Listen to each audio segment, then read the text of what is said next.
Tonight on Politicat, Green New Deal. What does the ambitious plan mean for the Democratic Party? And 2020 vision why one newly declared presidential candidate is facing scrutiny. And another potential candidate is getting a lot of attention. Those stories and more coming up on Politicat. It's your politics right now.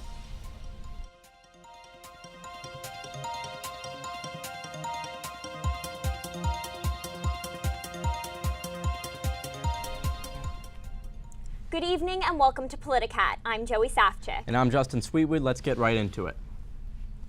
President Donald Trump plans to declare a national emergency to access funds for a border wall, according to a statement from the White House this afternoon. The Senate passed a deal this week to allocate $1.3 billion to building a wall, less than $4.5 billion short of what Trump had requested. Trump has faced criticism for the decision from senators like Oregon Democrat Jeff Merkley. Merkley tweeted today that emergency funds are only for certain situations, not because, quote, you failed at negotiating. William Barr will be the new Attorney General. President Trump's pick was approved by the Senate earlier today. He's replacing Jeff Sessions, who stepped down in November. Barr also served as AG under George H.W. Bush. Paul Manafort, former campaign chief to Donald Trump, intentionally lied to Robert Mueller's Russia investigation, a judge ruled yesterday. Judge Amy Berman Jackson said this broke the plea agreement and the deal was voided. Manafort was cooperating in the Russia investigation interference in the 2016 election after pleading guilty to witness tampering and conspiracy. Now Mueller is no longer obligated to ask for a reduced sentence for Manafort. Manafort's lawyers say he didn't intentionally lie. FEMA Director Brock Long is resigning. Long led the Federal Emergency Management Agency for 2 years. During his time as administrator, a Department of Homeland Security investigation found that Long improperly used government vehicles. Long was also criticized for the agency's response to Hurricane Maria. In his resignation statement, Long wrote, working for FEMA was a, quote, great honor, and he was going home to his family. And now an update on a story we brought you last week about David Krupa, the 19-year-old running for alderman in Chicago's 13th Ward. On Friday, he was accused of, quote, cyber-stalking and bullying by a middle school teacher. Jan Muir says Krupa breached the school computer system and, quote, harassed and bullied her. In the letter written on Chicago Teachers Union letterhead, Muir asks union members not to vote for Krupa. Krupa's attorney denied the allegation. We have also learned that in June 2017, when Krupa was a minor, his former girlfriend was granted an emergency order of protection against him for 9 months. Krupa has not denied this allegation. Last week, Democrats launched the Green New Deal, a plan to reduce the United States fossil fuel usage, among other things. The non-binding resolution introduced by Representative Alexandria Ocasio-Cortez and Senator Ed Markey calls for a 10-year shift from fossil fuels to renewable energy. The plan hopes to meet, quote, 100% of the power demand in the United States through clean, renewed, and zero-emission energy sources.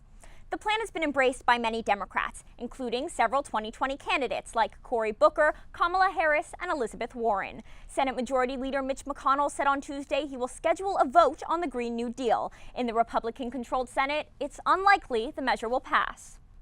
Now we'd like to welcome in our panel Sachin Shulka of the NU Political Union and Elisa Nazaire of WNUR News. Thanks for joining us.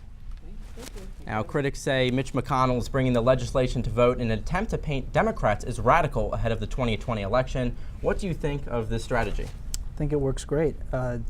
This is pretty much exactly what is supposed to have, what party leaders are supposed to do in an era of divided government, is that no one really has any incentive to legislate. It's more about just messaging. And one of the best way that McConnell can message to voters in 2020 is by scheduling a vote on this fairly radical bill to just get people on the record as supporting it. And that was probably the purpose of the bill in the first place, to just give voters something to vote on in 2020. It was a messaging bill. So I think it'll work pretty well. Elise? I very much agree. I think it's pretty exciting. The Democratic Party can be quite boring at times, so I think this gets people excited. And I think I read online that this is kind of like a litmus test for some people running for president. So trying to get their take on this New Deal could make or break them pretty soon. But does this Green New Deal have the right measures to limit or curb the United States' contribution to climate change? I think they would love that to happen, right? But I think it's largely aspirational more than anything. 100%, I don't think it's going to happen anytime soon. But it's something to look forward to and something to try to strive towards. Sachin? There's a lot of skepticism about whether or not this will actually be effective. One thing that I noticed when reading the text of the bill is that there's nothing that specifically refers to a carbon tax, which drives economists crazy because That's what so many of them have been asking for years and years and years. So I'm a bit skeptical myself. Do you think that environmentally minded legislators have a messaging problem? What can they do to engage people? I think that I don't necessarily think they have a messaging problem, because it's quite clear from a lot of polling that the American populace tends to think that this is an issue. They are worried about climate change. I think that the way that the House and the Senate is currently structured and the salience of other issues doesn't necessarily make it the biggest thing that's happening at the moment. It's probably their biggest issue. Very much agree. I think President Trump recently made fun of fossil fuel emissions that come from animal farming, for example, making fun of gas and stuff like that, when it's actually very much true that animal farming is quite horrible for our environment. Now, several 2020 candidates have backed the legislation, and Senator Sherrod Brown, a potential 2020 candidate, was criticized for not endorsing it. Now, what effect do you think this might have on Democrats running in 2020? I think that it is looking like it could be a bit of a litmus test, but the thing is, moderates have been relatively slow to join the field so far. Amy Klobuchar, she was quite recently, she announced she was joining, and Joe Biden, we're not even sure where he is yet, and Beto is somewhere in New York City for all we know. I think it could be a litmus test. A lot of people that I wouldn't necessarily think of as being people to endorse it have, both in the House and Senate, as well as 2020 contenders. We'll have to see. Elise? We'll just have to see. I agree. As of now, McConnell plans to bring the Green New Deal to the Senate floor without any committee hearings. We'll be right back after this break. At Northwestern, we're wildcats in every way.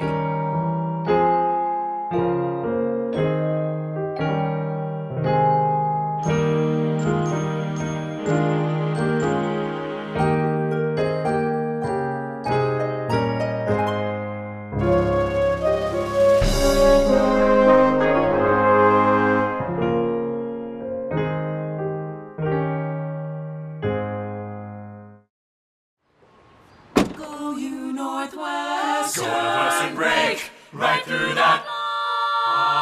With our colors flying, we will cheer you all to go. Go you Northwestern, fight for victory, sweet victory, spread for the fame of our fair name, and go Northwestern, win that game. Go Cats! At Northwestern University, we are pioneering innovation and achieving excellence across every imaginable discipline.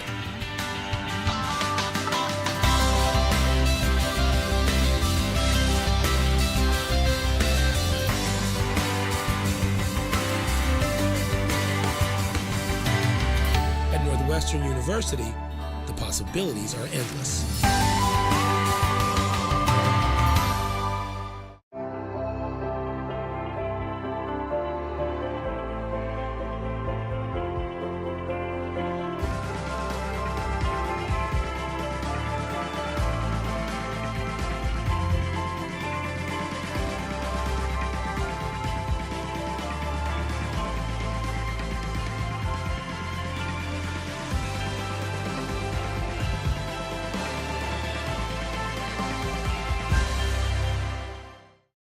Today, Congress narrowly avoided starting the year's second government shutdown, just weeks after the longest government closure in U.S. history. Now, Americans are taking note of the national debt. Our own Justin Sweetwood has more. Justin? $22 trillion. That's $1 sign, 2 2s, and 12 zeros. It's also the size of the U.S. national debt as of Monday, which amounts to about $67,000 per citizen and $180,000 per taxpayer. By the time the segment is over, the debt will have risen over $1 million. Part of the debt is intergovernmental, which factors into things like Medicare and Social Security. The other part is debt held by the public, or what the government actually owes to everyone else. Right now, that figure stands at about $16.2 trillion, which is over 3/4 of the GDP. But debt is not necessarily something to be afraid of. The real problem comes with interest. This year, the U.S. will pay close to $400 billion in interest payments, and a decade from now, it will be nearly $1 trillion. With more funds spent paying interest, less is spent, for example, on education, healthcare, and infrastructure. 30 years from now, it is estimated that the debt might reduce a family's income by $16,000. Since President Trump took office, the national debt has risen over $2 trillion. In 2016, Trump told journalist Bob Woodward that he could eliminate the debt over the course of 8 years, but the last time America held no debt was 184 years ago, under President Andrew Jackson. That's this week's Money Minute. Back to the desk. Thanks, Justin. Minnesota Senator Amy Klobuchar announced her run for president this week. At the same time, anonymous former employees alleged she was an emotionally abusive boss. BuzzFeed and the Huffington Post both published articles quoting employees who said Klobuchar made her staffers cry and sometimes threw objects in anger. But some commentators pushed back, saying she was facing unfair criticism for being a female boss. Other employees said she was fair and smart. Klobuchar herself told reporters after a campaign rally she can, quote, be tough and have high expectations. So welcome back in our panel. So like I said, there's been some pushback over this being sexist or maybe unfair and that this wouldn't be happening if she were a man. What's your take on that? So I kind of find this quite difficult actually to answer because we just have kind of like he said, she said, right? I want to believe that, actually I don't know what to believe. I wouldn't want her to be throwing objects at her staff. I wouldn't want her to be screaming at them, right? At the same time, it might be important that this is coming out, especially right as she's said that she wants to become president of the United States. Personally, I don't worry too much about these reports. I did read the Huffington Post story. Just for some background, I am a musician by trade, and some of the toughness that was described in the stories, I'm just like, welcome to my world. That's routine for how we're trained and how our field works. So yeah, I'm not too worried about it. I think she'll be a very interesting candidate and probably a top-tier contender going to 2020. So do you think that these allegations, given the political climate right now, will affect her chances? I doubt it. I think it's it's a story so small that I don't see it being a major media thing. I think it could and already has given her problems recruiting staff. That's one thing we know, that there are a lot of people just didn't want to work for a campaign because they knew the kind of reputation she had. In that respect, it could have a measurable impact. Lisa? Right, so I feel like people have different standards for women and men in politics and such. So I feel like if these allegations continue the way that they will, or if they may, as her campaign really begins and goes off, I do see some negative repercussions for it, right? So, for example, President Trump can get away with saying certain things because he is a man. And I think if more things came out that looked like something President Trump has done before, I think that will negatively impact her campaign and her chances of becoming president. So on a different note, so far many of the candidates who have announced their 2020 runs have been more progressive leaning. Klobuchar is more moderate. What do you make of that? How do you think the party will respond? I think she is certainly moderate. But I think the other, I guess how she's getting away with it, in a sense, is the fact that she's Midwest. She can bring back a lot of the voters that President Trump was able to take away in 2016. But I think it demonstrates that the moderate wing of the party is starting to die out, and a lot of these more progressive candidates are taking the stage. So I think having moderate candidates is super important. I think partly because some of the progressive, quote-unquote progressive candidates that we have seen come out, quite honestly, just don't seem to jibe with myself nor other people kind of in my age group, right? So we have some people that just come off like they're pandering almost, in terms of weed legislation or whether they smoked or didn't in college, wink wink. So it kind of feels pandering. So I like someone who will be upfront about their views and aren't willing to pander to different people because of it.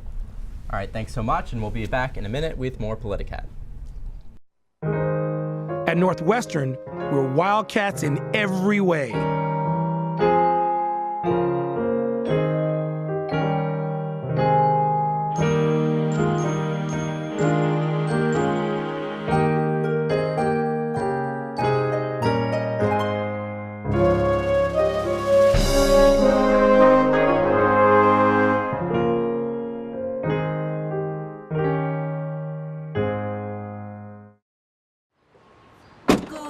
Northwestern break right through that.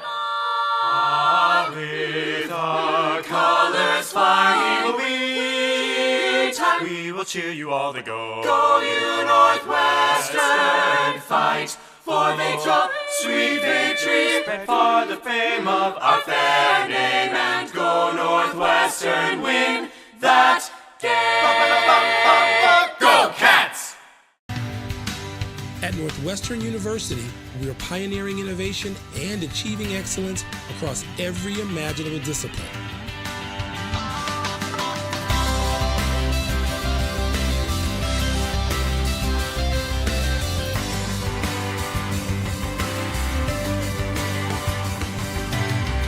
At Northwestern University, the possibilities are endless.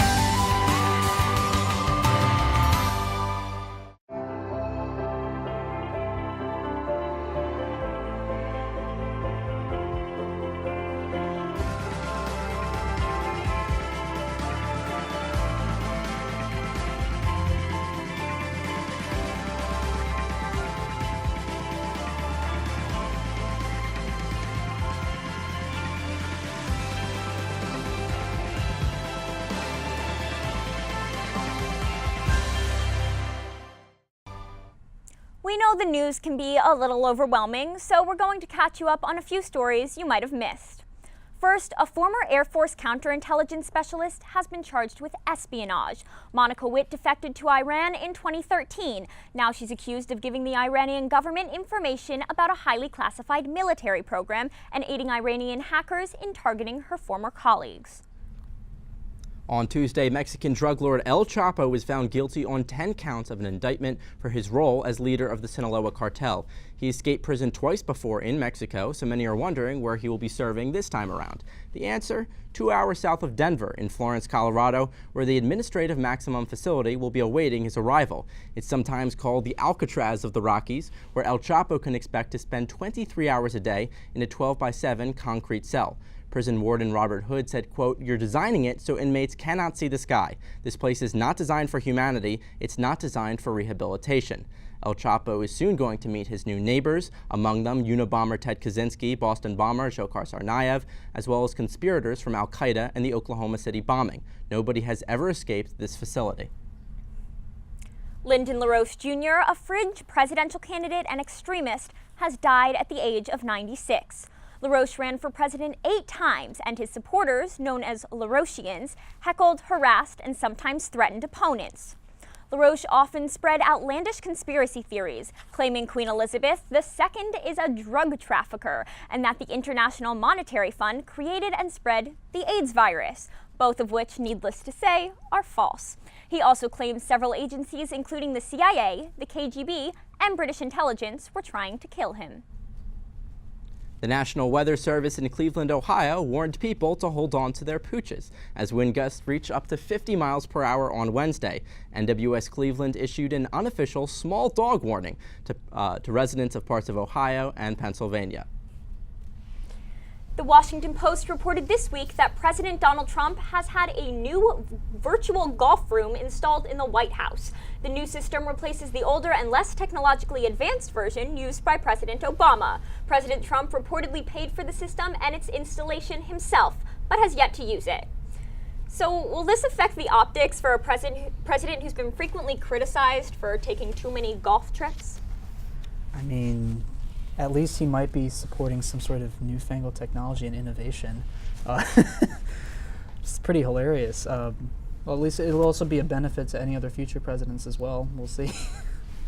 Right, totally agree. And also, we won't have to see him playing golf outside anymore, which could be kind of nice to not have his photos all over tabloids making fun of his body. He can play golf at home. Totally great. So this is what all the executive time is about, right? For his new golf room, right? So should the public really care how Trump is spending his downtime? I don't really think so. I think there's a lot of weird machinations that go into how the government works that aren't completely explained by the obvious, so I'm not too worried. I mean, if Obama had one and Trump is now paying for a new one himself, is this even really an issue? Is it even really headline worthy? I don't think so, quite honestly. I just think people want to know what's going on with him. All right, well, today is Valentine's Day, and my date isn't the only thing that's missing. Sweethearts Conversation Hearts will not be a part of this year's Valentine's season after parent company Necco was sold in May. The candy has been a part of Valentine's Day for 116 years, and in that time it has garnered many vocal fans and detractors. Well, the new parent company says the candies will be back for 2020. For now, candy lovers are resorting to eBay and Amazon to get their fix. Now, very important question. What is your opinion of these Sweethearts and why are they so bad? Okay, before you answer, we're going to let Justin air his grievances about Sweethearts for a moment. Sweethearts are like the candy that you'd get in second grade when they'd put it on your desk and it'd be like a Valentine from your buddy and you'd be like, I want real candy. I don't want this rock candy that tastes like rocks. So like a lollipop is not a rock candy? No, it's like biting into a rock. It's not a real candy. Your take on Sweethearts? I have to agree. I mean, I guess I wouldn't say they taste like rocks. I'd say chalk is a bit more accurate. I don't get why people are going to eBay and Amazon. Like that seems like just go get Fun Dip or something. That was a lot bigger Fun deal when I Dip was a kid. is the best Valentine's Day candy. Do you have a hot take on Sweethearts? So they might taste like chalk. So what? They have cute messages on them. That's the whole point of having them, right? Like, be mine. So do cards. Cards have good messages on them. You don't need a candy that tastes Justin, like a do you rock. like personalized Valentine's Day cards? Not on disgusting candy, but. All right. Thank you for your expert analysis, especially you, Justin. Let's leave it there before Justin pops a blood vessel. We'll be back with the final word. At Northwestern, we're Wildcats in every way.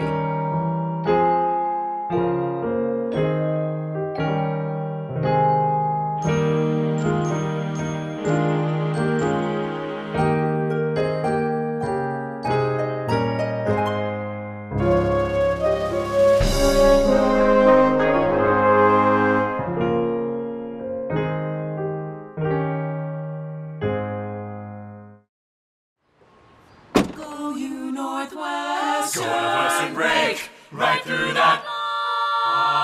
With our colors flying, we will cheer you all to go. Go you Northwestern, fight for the sweet victory, spread for the fame of our fair name, and go Northwestern, win that game.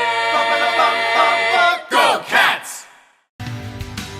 At Northwestern University, we are pioneering innovation and achieving excellence across every imaginable discipline.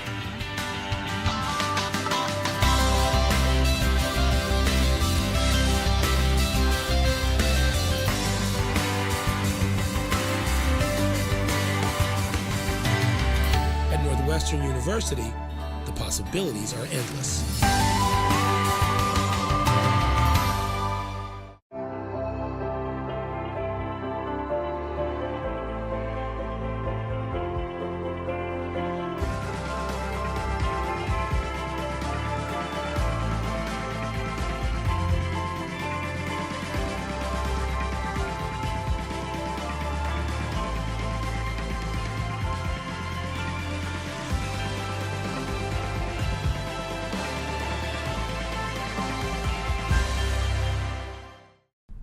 Welcome back. According to an assessment from MediaQuint, a media tracking firm, President Trump got some $5 million of free advertising during the 2016 election. Hillary Clinton received about $3 million. You've probably heard someone say that the media was ironically Trump's greatest asset when it came to winning the election, despite the fact that by the primaries, he had spent less than any other major candidate on advertising. And despite an abundance of media coverage, many analysts argue not enough time in the months preceding 2016 was dedicated to actual policy. But 2016 is in hindsight, so why do we bring this up? The short answer, Howard Schultz. The former executive chairman of Starbucks has yet to announce his candidacy for 2020, but his presumed run has already attracted the media's attention. Let's go over this again. Schultz isn't even running for president yet, but he's already been the subject of town halls, articles, and daytime television discussions. We know this sounds ironic because we are thinking about him now, but there's a bigger point here. The media's job is to inform, but it is not meant to make up stories where there are none.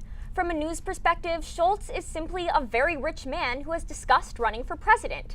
He has no endorsements, hasn't published a policy platform, and after weeks of coverage, still hasn't announced. If we learned anything from 2016, it's that journalists should provide a check on power, not an opportunity to gain it. That's not to say that we should ignore Howard Schultz or turn a blind eye to candidate scandals or gaffes, but we should not be covering our own political system the same way we cover a disaster, or else it might become one.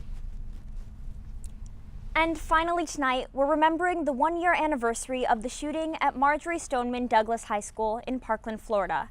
17 people were killed last year in the deadliest high school shooting in U.S. history. The tragedy inflamed a national debate about gun rights, and some of the survivors became recognizable youth activists. We'd like to end our show tonight with a moment of silence for the victims. Before we do that, I'm Joey Safchik. And I'm Justin Sweetwood. Thanks for watching.